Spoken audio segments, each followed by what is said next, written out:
బుచ్చయ్య చౌదరి గారికి ధన్యవాదాలు.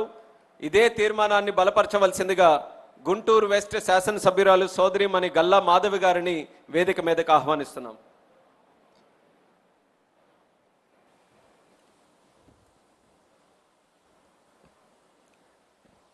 తెలుగుదేశం పార్టీ కుటుంబ సభ్యులకు నమస్కారం. ఎంతో ప్రతిష్టాత్మకంగా సాగే మహానాడు సభలో నేడు మాట్లాడే అవకాశం రావడం ఒక అదృష్టం. ఈ గొప్ప అవకాశాన్ని కలిగించిన అభినవ పూలేగా మేము పిలుచుకునే మా నాయకులు నారా చంద్రబాబు నాయుడు గారికి, తెలుగుదేశం పార్టీ వర్కింగ్ ప్రెసిడెంట్ వర్యులు మా అన్న నారా లోకేష్ గారికి, తెలుగుదేశం పార్టీ రాష్ట్ర అధ్యక్షులు పల్లా శ్రీనివాసరావు గారికి కృతజ్ఞతలు తెలియజేసుకుంటున్నాను. ముందుగా నిన్న ప్రవేశపెట్టిన 33% మహిళా రిజర్వేషన్ బిల్లుకి సంబంధించి యావత్ రాష్ట్ర మహిళల తరపున మీకు శిరసు వంచి నమస్కరిస్తున్నానన్న. మరి పట్టడన్నం పెట్టడమే పరిపాలన అయితే, మెరుగైన వైద్యం ఇవ్వడమే పరిపాలన అయితే, బడుగు బలహీన వర్గాల ఆసరాగా భరోసాగా నిలవడమే అధినాయకత్వం అయితే, ఆ నాయకత్వానికి నిలువెత్తు నిదర్శనం తెలుగుదేశం పార్టీ నాయకత్వం. అక్కడితో ఆగక మహిళలకు సమాన హక్కులతో, సాధికారతతో, స్వేచ్ఛతో, యువతకు ఉద్యోగ కల్పనతో, పెట్టుబడులతో, పారిశ్రామికీకరణతో, ఉపాధి హామీలతో, సమాజ భాగస్వామ్యంతో పేదరిక రహిత రాష్ట్రంగా మలచాలన్న సంకల్పంతో సూర్యుడు కూడా చేరలేని చీకటి జీవితాల్లో వెలుగు నింపుతూ ప్రతి ఒక్కరిలో బాధ్యతను స్ఫూర్తి నింపుతున్న దార్శనికులు నారా చంద్రబాబు నాయుడు గారి పరిపాలన ఏమనాలి, ఆ నాయకత్వానికి ఏ పేరు పెట్టాలి మనం ఆలోచించాలి.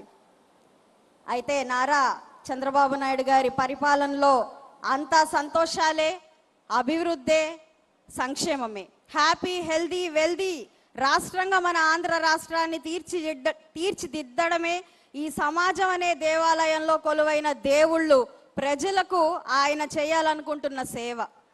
తెలుగువాడి ఆత్మగౌరవం కోసం, ఆర్థిక సామాజిక ఉన్నతి కోసం ఉద్యమించిన తెలుగుదేశం పార్టీ ప్రస్థానం పూలబాట మాత్రం కాదు. నాటి తెలుగుదేశం పార్టీ వ్యవస్థాపకులు అన్న నందమూరి తారక రామారావు గారి నుండి నేటి యువ నాయకులు నారా లోకేష్ గారి దాకా, తోట చంద్రయ్య లాంటి కార్యకర్త నుండి మన చంద్రన్న దాకా ఎన్నో ఆటుపోట్లను ఎదుర్కొంటూనే ఉంది తెలుగుదేశం పార్టీ. అప్పుడే పుట్టి ముక్కుపచ్చలు కూడా ఆరని తెలుగుదేశం పార్టీ ఎదుర్కొన్న ఆగస్టు సంక్షోభం నుండి యువగలం పాదయాత్రకు దారితీసిన పరిణామాల వరకు ఎన్నో పోరాటాలు.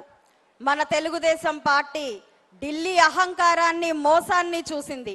2014 రాష్ట్ర విభజనతో జీవం కోల్పోయినటువంటి తెలుగు రాష్ట్రాన్ని బరువైన గుండెతో మోసింది.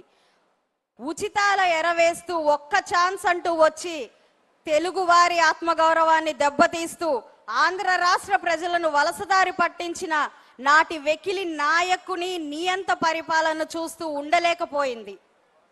44 ఏళ్ల తెలుగుదేశం పార్టీ సుదీర్ఘ ప్రయాణంలో ఎదుర్కొన్న సంక్షేమాలు, కష్ట నష్టాలు 5 నిమిషాల్లో వివరించాలి అని అనుకోవడం ఒక పెద్ద సాహసమే అవుతుంది.